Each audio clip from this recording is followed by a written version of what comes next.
Monsieur le procureur général près la Cour d'appel de Dakar m'a transmis le procès-verbal ou les procès-verbaux relatifs aux enquêtes à la suite du rapport de la Cour des comptes sur le fonds Covid et une note y afférente. Il convient d'abord de rappeler que le ministère de la Femme, de la Famille, du Genre et de la Protection des enfants avait reçu des crédits de 150 millions de francs CFA.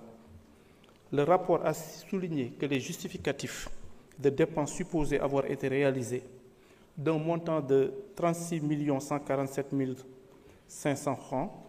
étaient les mêmes que ceux qui avaient été produits pour les opérations de la Caisse Aide et Secours. Sur ce point justement, le rapport précisait que les aides et secours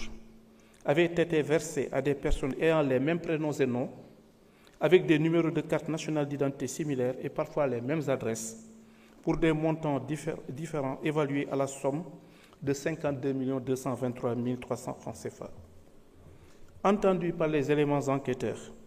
le directeur général de l'administration et de l'équipement d'âge a révélé que certains de ces supposés bénéficiaires étaient en réalité des fournisseurs. Il a en outre indiqué qu'une autre partie de ce montant, s'élevant à la somme de 22 367 300 francs CFA, avait été distribuée à titre d'appui financier au profit des agents du ministère sur décision de l'autorité, sans autre précision. Relativement toujours à cette caisse d'avance,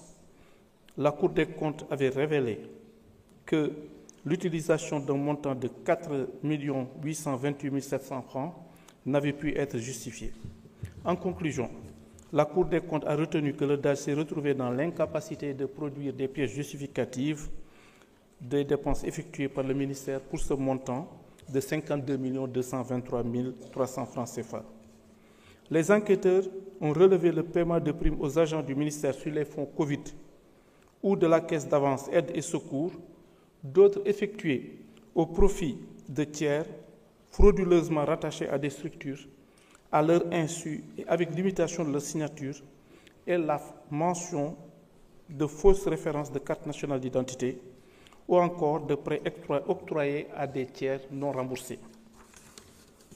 Le DAGE a déclaré avoir toujours agi avec l'aval écrit, parfois verbal du ministre Salimata Diop, pour effectuer les décaissements. Il reconnaissait avoir usé de fausses décharges confectionnées par le chef du bureau de suivi de la DAGE pour justifier des dépenses non répertoriées, mais qui avaient en réalité été exécutées sur instruction de son ministre. À la suite de l'enquête préliminaire,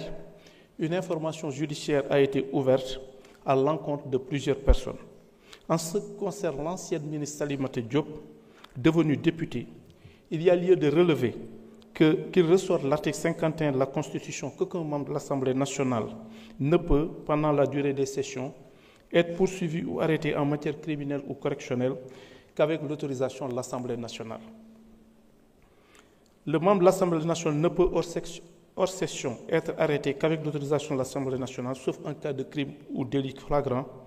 ou de condamnation pénale définitive. C'est au regard de toutes ces observations que la levée de l'immunité parlementaire du député Salimata Diop est sollicitée